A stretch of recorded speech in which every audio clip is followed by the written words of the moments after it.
Breaking news mga kabayan, China napahiya dahil pinalayas ng Indonesia. Pangalawang breaking news, Hezbollah sunod-sunod na binomba ang military base ng Israel. Pangatlong breaking news, bansang Turkey inatake. At pang-apat na breaking news, South Korea nagbanta sa North Korea tungkol sa pagpapadala nila ng puwersa sa Russia. At yan ang alamin natin sa JP's Amazing Stories.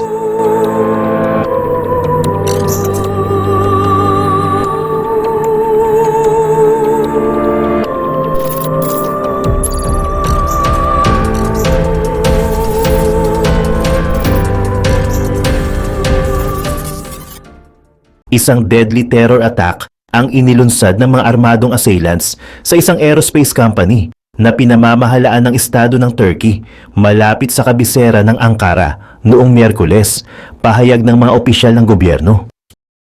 Ayon sa Interior Minister na si Ali Yerlikaya, hindi bababa sa 5 katao ang namatay at 22 naman ang nasugatan sa sinasabing terrorist attack sa punong tanggapan ng Turkish Aerospace Industries na nasa labas ng Ankara.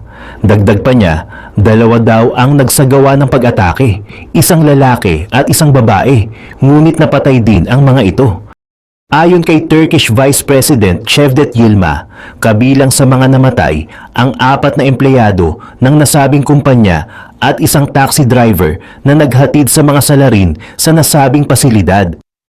Isang video sa social media ang nagpakita ng mga paggalaw ng lupa gawa ng sinasabing pagsabog na naganap sa headquarters ng aerospace company. Matapos ang pagsabog, isang tao na may hawak na baril ang nakitang tumatakbo sa tila isang parking lot. Sa isa pang hiwalay na video, may isang CCTV footage ang nagpapakita sa mga umaatake. Ang mga ito ay nakasuot ng mga backpack at may dalang baril. Ang mga ito ay lumalapit sa entrance ng aerospace company. Wala namang grupo ang nagkiklaim ng responsibilidad sa nangyaring pag-atake.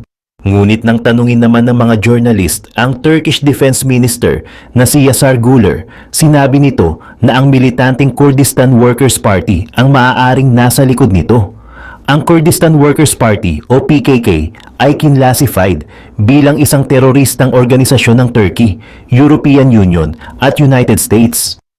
Samantala, sa iba pang mga balita, nagbabala ang South Korea noong Martes na maaari nitong isaalang-alang ang pagbibigay ng mga armas sa Ukraine bilang tugon sa di umano'y pagpapadala ng mga troops ng North Korea sa Russia dahil parehong tinanggihan ng North Korea at Russia ang mga movements nito. Ang pahayag ng South Korea ay sinasabing ginawa nila upang magbigay ng pressure sa Russia at upang kontrahin ang mga ginagawang pagpapadala ng mga troops ng North Korea sa Russia upang makatulong sa kasalukuyang pakikipagdigmaan nito sa Ukraine. Nag-aalala naman ngayon ang mga opisyal ng South Korea na maaaring bigyan ng Russia ang North Korea ng mga sophisticated weapons at mga technologies na maaaring mag-boost sa nuclear at missile program ng North Korea na maaari din nitong gamitin laban sa South Korea.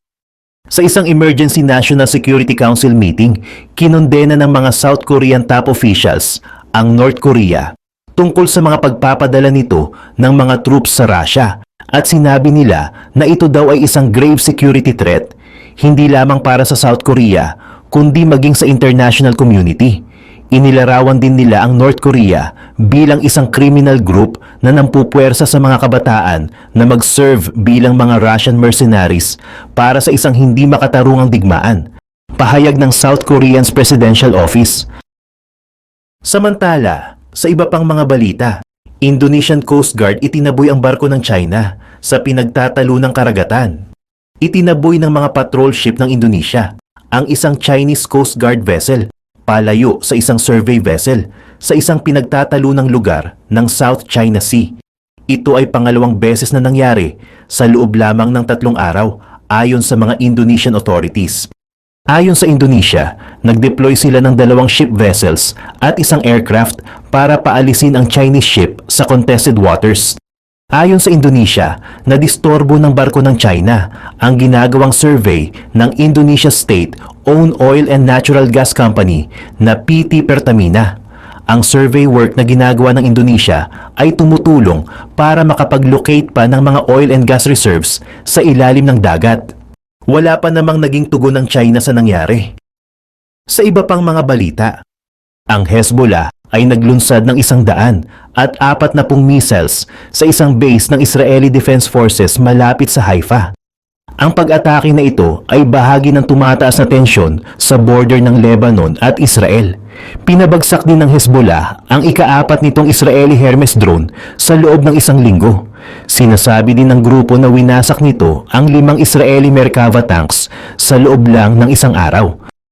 Ipinapakita nito ang lumalagong lakas ng militar at determinasyon ng Hezbollah laban sa Israel. Ang labanan ay nagdudulot ng mas maraming casualties at pagkatalo para sa side ng Israel. Dumadami na naman ang mga concerns tungkol sa further escalation sa rehiyon. Ang mga sitwasyon ang nagpapanatili ng mga tensyon, kung saan ang magkabilang panig ay parehong naka-high alert. Samantala, ang international community naman ay laging nakamatsyag at umaasa sa isang peaceful resolution na maaaring magpahinto ng mga karagdagang karahasan. Pumunta naman tayo sa ibang dako ng balita. Itong mga long-range drones ay inilunsad mula sa southern Lebanon at nakalusot sa Israeli air defenses. Kasama na ang Iron Dome at radar systems. Nang hindi na detect, isang drone ang tumama sa base ng Galeni Brigade na nasa humigit kumulang 40 miles papasok sa Israel mula sa border. Nangyari ang pag-atake noong Sunday, bandang 7 p.m. during dinner time, na ikinamatay ng 4 na sundalo at ikinasugat ng 66 na iba pa. Isa ito sa mga deadliest attacks na nakalusot sa Iron Dome, ang pinakamatatag na air defense system ng Israel na nagkakahalaga ng $50 million bawat battery, habang ang mga drone na ginamit ay nagkakahalaga lang ng $20,000 bawat isa. Ang tanong, paano hindi na-detect ng Israel ang mga low-flying drones na ito? Alamin sa video na ito habang sinusuri natin ang 3 posibleng senaryos. Tawag dito ay Mersad-1. Ang Mersad-1 ay hindi orihinal na design ng Hezbollah na UAV. Sa halip, ito ay pangalan lang na ginagamit ng Hezbollah para sa mga existing na Iranian unmanned aerial vehicles na ibinigay sa grupo, specifically ang twin-tail Abubil drones. Tandaan, kunin nyo ang impormasyon na ito with a grain of salt or i-consult ang pinakamalapit na Hezbollah commander para sa mas accurate na detalye. Ang drones na ito ay malamang nagawa sa kombinasyon ng plastic at steel components. Ang design na ito ay nakakatulong para maging lightweight ang drone para sa mas magandang maneuverability at para rin mapanatili ang stealth na nagpapababa ng radar signature at visibility nito.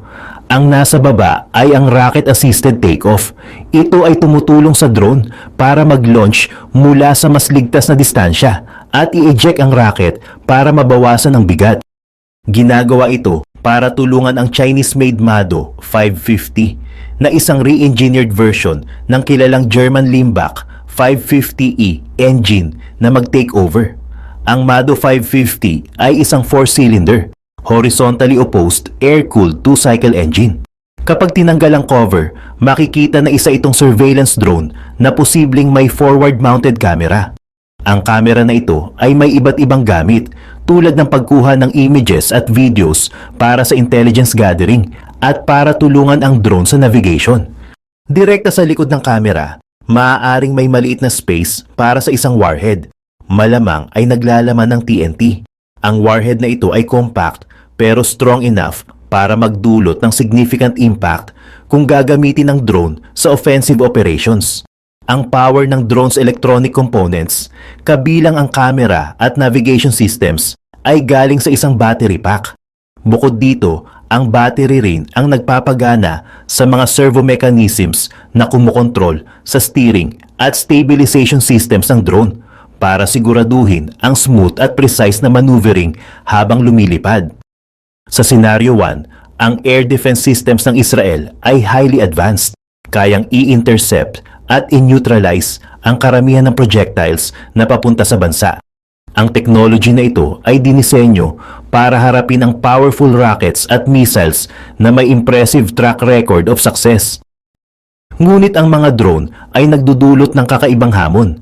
Madalas silang lumipad ng mas mabagal at gawa sa mga materyales tulad ng plastic na nagre-resulta sa mas mababang thermal at radar signature kumpara sa mga karaniwang rocket.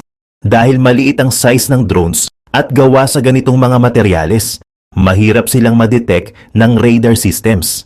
Dagdag pa rito, ang unpredictable na trajectory ng drones ang nagpapahirap sa pagdetect sa kanila. Maaari silang lumipad sa palikulikong direksyon, dumating mula kahit anong angle, at lumipad sa mababang altitude.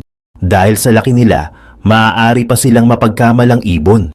Para maintindihan kung bakit minsan nakakalusot ang mga drones na ito, mahalagang suriin ang Iron Dome Air Defense System. Bagamat highly effective, ang Iron Dome ay primarily designed para labanan ang threat ng rockets at missiles na may mas predictable na trajectories at mas malaking radar signatures. Ang pangalawang dahilan kung bakit nakalusot ang Hezbollah sa Israeli air defense radars ay dahil sa paggamit ng coordinated at sabay-sabay na pag-atake gamit ang dose-dosenang missiles at squadrons ng drones. Ang taktikang ito ay nagpuno at nagpalito sa Iron Dome system, dahilan para maabot nito ang operational limits. Sa pag-saturate ng airspace gamit ang maraming threats ng sabay-sabay, epektibong inexploit ng Hezbollah ang mga limitasyon ng Iron Dome, dahilan para mag-focus ito sa mga precision attack drones na hindi na-detect. Ang maingat na approach na ito ang nagbigay daan sa kanila na makalusot sa isa sa pinaka-advanced na air defense system sa mundo, na nagdulot ng malaking pinsala sa Goleni Brigade at nagpakita ng kahinaan kahit ng advanced technology kapag hinarap sa highly organized at adaptive na kalaban. Ang Iron Dome system ay may tatlong pangunahing components. Ito ang battle management and weapon control na responsible sa target accusations.